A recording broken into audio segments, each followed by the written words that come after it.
My name is Sal DiCostanzo, and it is my great privilege as a rank-and-file member of the International Longshore and Warehouse Union, ILWU, to say a few words. The ILWU is made up of men and women from every race, religion, culture, and background, the very fabric of America itself. Our members are ordinary citizens who do extraordinary work, morning after morning and night after night. In the past 2 years, ILWU members helped these world-class ports of Los Angeles and Long Beach repeatedly shatter cargo volume records.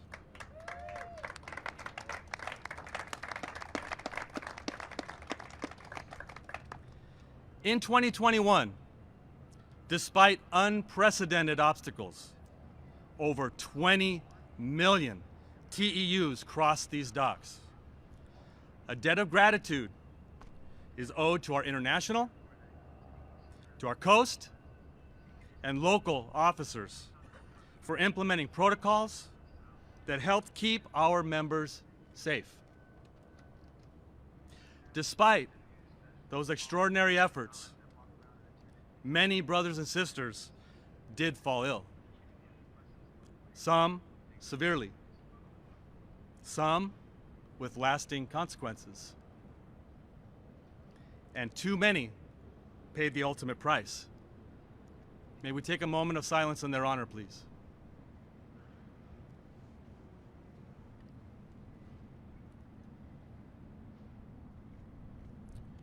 Thank you. President Franklin Delano Roosevelt, who sailed aboard the very ship that we are standing on, once said, "The test of our progress is not whether we add more to the abundance of those who have much. It is whether we provide enough to those who have too little." That sentiment is at the heart of unionism. To give ordinary workers the means to work with dignity and hold their heads high, knowing that their contribution to society is appreciated and respected. At this time, we would like to thank all the other essential workers who stood shoulder to shoulder with us during these trying times. Together, we will continue to rise to the occasion and overcome every obstacle and hardship that presents itself. Among the many difficulties of 2022, there were a few bright spots, and none shone more brightly than the election of Joe Biden.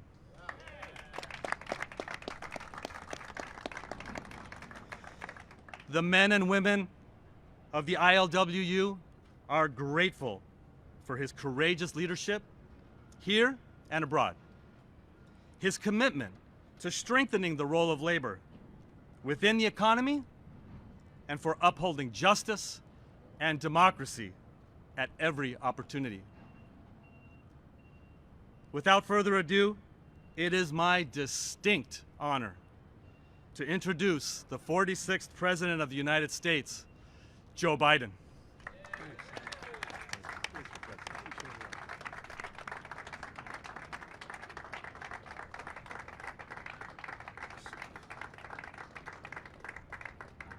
As we used to say in the United States Senate, I hope you excuse a point of personal privilege, but I think that Sal must be related closely to my good friend from Holy Rosary High School in Claymont, Mike DiCostanzo. You think I'm kidding? I'm not. I tell you what. But anyway, thank you, Sal. Look, everybody, before I begin, I want to say a few words very briefly about the January 6th hearings that were highlighted last night. The insurrection on January 6th, one of the darkest chapters in our nation's history, a brutal assault on our democracy, brutal attack on law enforcement, some losing their lives, and we heard about it last night again. It's important to the American people to understand what truly happened and to understand that the same forces that led January 6th remain at work today. It's about our democracy itself. We have to protect our democracy. I know it sounds corny to say it. We're all raised in school. Democracy, every generation has to protect it. I have to admit to you, I never thought that it was going to be this straightforward a challenge before. The rule of law matters in democracies, and we're seeing how the battle for the soul of America has been far from won. But I know together, and I mean this, we can unite and defend this nation, Democrat and Republican, and allow no one to place a dagger at the throat of our democracy. That's what those hearings are all about.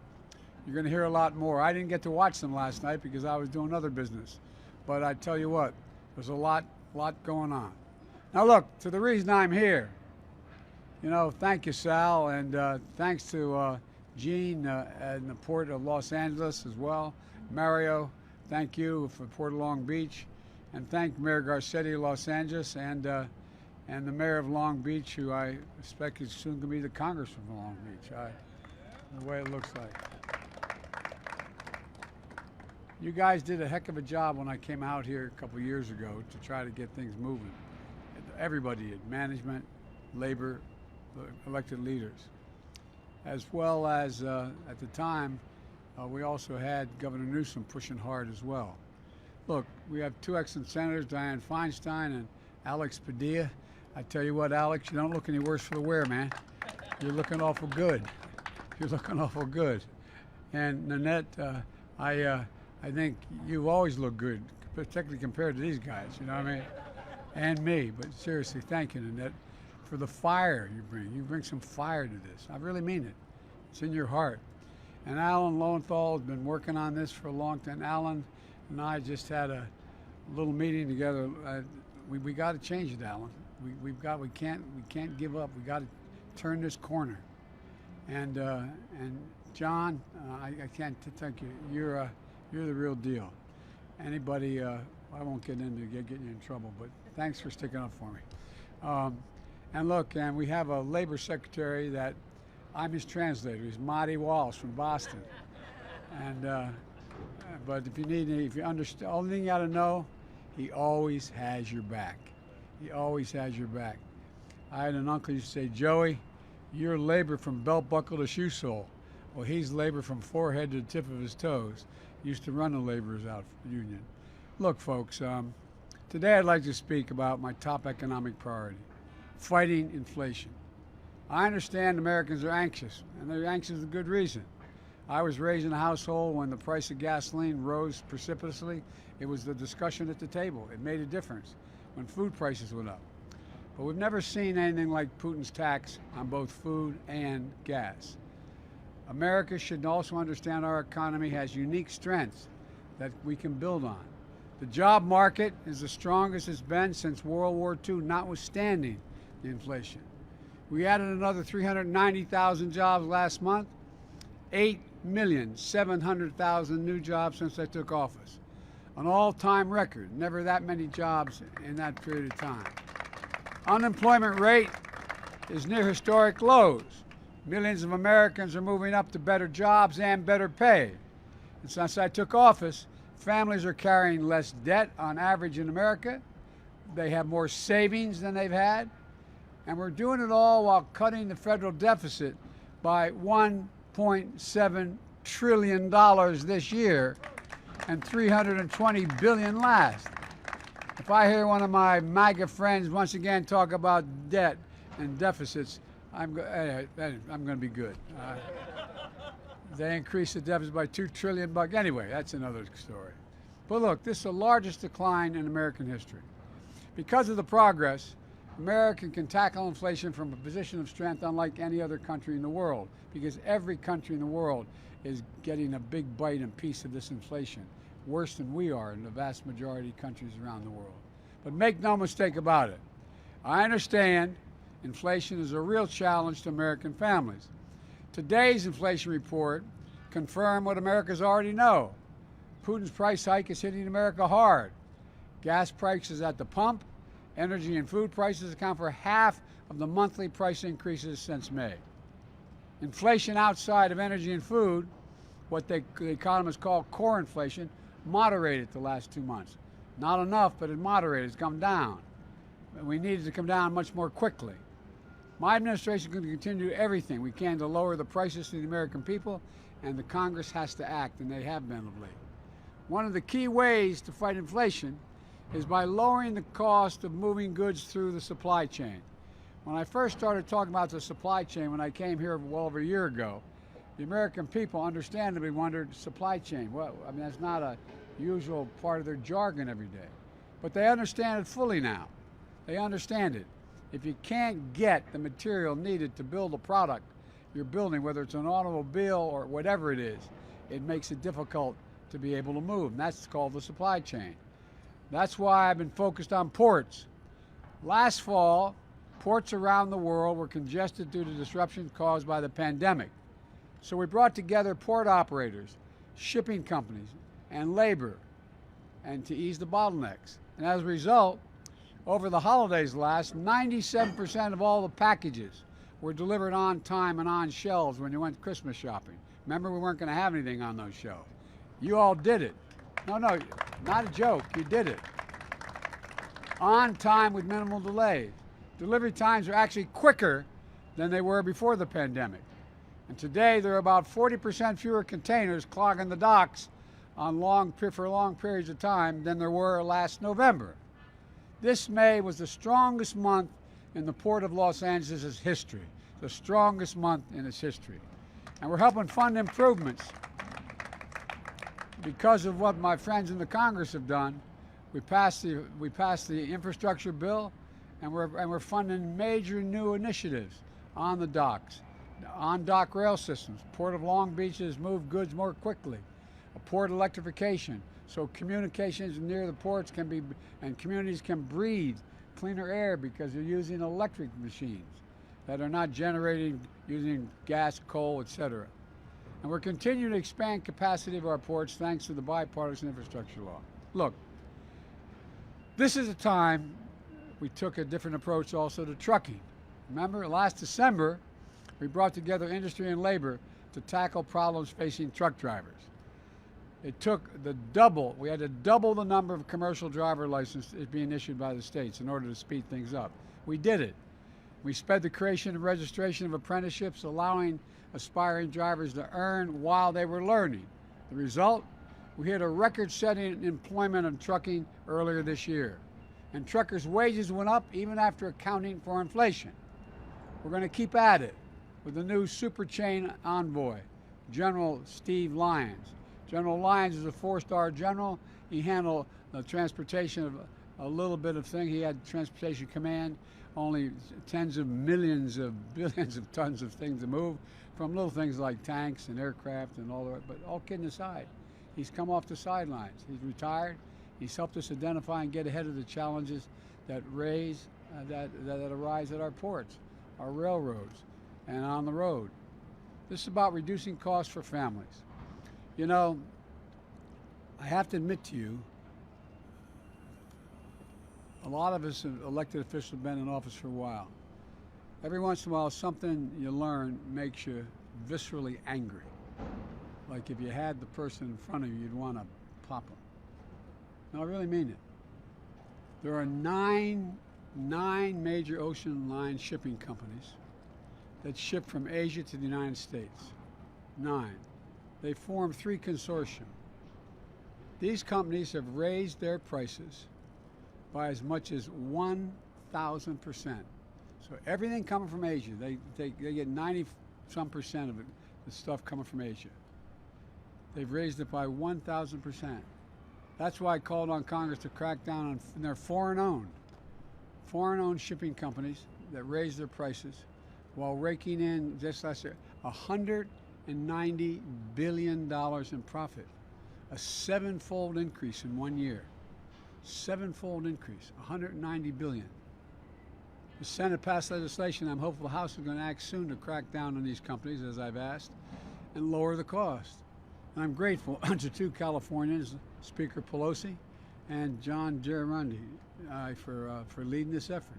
Thanks, John. I really mean it. It's a big deal. People at home trying to make it, paycheck to paycheck, are wondering, like, what in God's name do nine shipping companies have to do with it? Well, almost everything you're doing, everything from what you're eating to what you're having to drive to what you need in your home, it related to supply chains and what's coming from abroad. I'm doing everything in my power to blunt Putin's price hike and bring down the cost of gas and food. I led the world to coordinate the largest release of the global oil reserves in history, 240 million barrels to boost supply to keep prices from rising even more. Thanks to America's leadership in diplomacy, we've helped Europe reduce its reliance on Russian oil by tripling our natural gas systems to Europe compared to last year. And I'm working closely with our European partners to get 20 million tons of grain locked in Ukraine, already in their silos now. Ukraine and Russia, the two major suppliers of grain and corn. They have 20 million barrels, 20 million in their silos right now. So we're trying to help them to get that, and the Russians are blocking the export. They're not allowed out through the Black Sea, and we're trying to figure out how to get it out of the country, to get it to around the world. It will bring down prices. But there's more. There's more than one way to solve this problem. We're continuing working to bring down food prices and gas prices and save families money by dealing with other items. My dad used to say, it's all about the standard of living, how much you have left in the paycheck at the end of the month. How much is left to do the basic things? So if you add up all the things that people need just to do everything from take care of their kids to turn the heat on or the air conditioning on and everything in between, there's a lot of ways we can reduce their cost of living, other than while we're trying to get at the grain and gas. We laid out a plan, for example, lower prescription drug costs. That would fundamentally affect the well-being of every family. Those of you who know somebody who has type 2 diabetes and has an insulin requirement monthly, it costs an average of $647 a month. It can cost as high as $1,000 of some places. You know how much it costs to make that one little vial of insulin? $10, T-E-N, $10. No new research has been done since that was invented, and the charging is outrageous. So I think we should be able to have the Medicare do what they do when they deal with the VA. VA says we're only going to pay you so much for this. If you don't want to, and because the Medicare negotiates the price for them. Well, if Medicare is able to negotiate the price on insulin, guess what? It comes down a whole hell of a lot. Outrageous numbers. So we could put a cap on insulin at $35 a month, and they'll still make a significant profit. $10 to manufacture, $35. For example, we could begin by lowering the cost of high-speed internet, because what you all did dealing with the infrastructure bill. Working with the service providers, we cut the price and raise the speed, potentially lowering high-speed internet bills on average for average family $30 a month. Okay, well, you're paying an extra more than $30 a month for your gas, but that still increases the money out of pocket, decrease the amount you have to put out. The point is, we're doing everything in our power to lower cost of families. But congressional Republicans, led by Senator Rick Scott, have a different approach. And if you didn't write it down, you'd think I was making it up. And I mean it sincerely. Rick Scott tried to change his words yesterday, by the way, after he introduced this legislation. He's been campaigning. He's the guy that had the re-election of the senators on the Republican side. He realized that raising taxes on working families is a little unpopular. He said everybody, no matter what their station, if they're on welfare, should pay a tax. Everybody should pay a tax. Well, but here's the truth. One concrete plan that they laid out was going to raise taxes on working families an average of $1,500 a month. While we have 54 corporations out there didn't pay any tax the last 2 years and made $40 billion. They don't want to tax them at all. They don't want to tax billionaires are literally paying a lower tax rate than longshoremen are paying, literally on a percentage basis. So he hasn't walked back from his plans on health care. He says what we have to do, now that we finally got the Affordable Care Act functioning and the prices down an average of $400 for people, he wants to eliminate it. Again, they're back at wanting to eliminate it again. So, and by the way, the one that's the best thing that the Republicans are pushing now in the re-election is that they think that Medicare, I'm not making this up, go online, look, Medicare, Social Security, and Medicaid go on the chopping block every 5 years. What that means is at the end of 5 years, they go out of existence unless they're affirmatively voted back into existence every 5 years. Medicare, Social Security, Medicaid, and they forget people paid for their Social Security. They paid for it. And you know what's going to happen? People say, well, they'll never eliminate it all, but what they'll do, they'll be able to pick it apart. They'll be able to cut it back. That's the whole objective. And folks, you know, it's not right. It's simply not right. And I disagree. And that's what, look, this is not your father's Republican Party. This is a different deal. It really is. I've worked with a lot of honorable Republicans, very conservative Republicans over the year when I was a senator. But this is the MAGA gang. This is the MAGA crowd. I really mean it. They have a fundamentally different view of the role of government and who should pay what. And I'm going to work with anyone, Democrat, Republican, Independent, to deliver real solutions for families. Look, because of the strong foundation we built, we're better positioned than just about any country in the world to overcome the global inflation we're seeing, and to take the next step towards forming a historic recovery and a new moment. And I count recovery as going from where we are today in terms of the economy to stability, to make it stable. It is strong as can be, but for inflation, but for gas and food. And look, we have to keep coming together to find common ground to solve problems like we've done in the ports and in trucking. We continue to build the extraordinary progress we've made. So we got to continue building this economy from the bottom up and the middle out. And I mean that literally. I am so sick and tired of trickle-down economics. It does not work. When the middle class is doing well, and they do well because of labor, when the middle class is doing well, the poor have a way up, and the wealthy do very, very well. They have never been hurt when the middle class is doing well. Never, never. So it's about time we start to regather and remember who we are and get a lot of this done. But there's no better place to start in it than right here in the port and letting those 9 foreign shippers understand the ripoff is over. Thank you. Thanks. All right.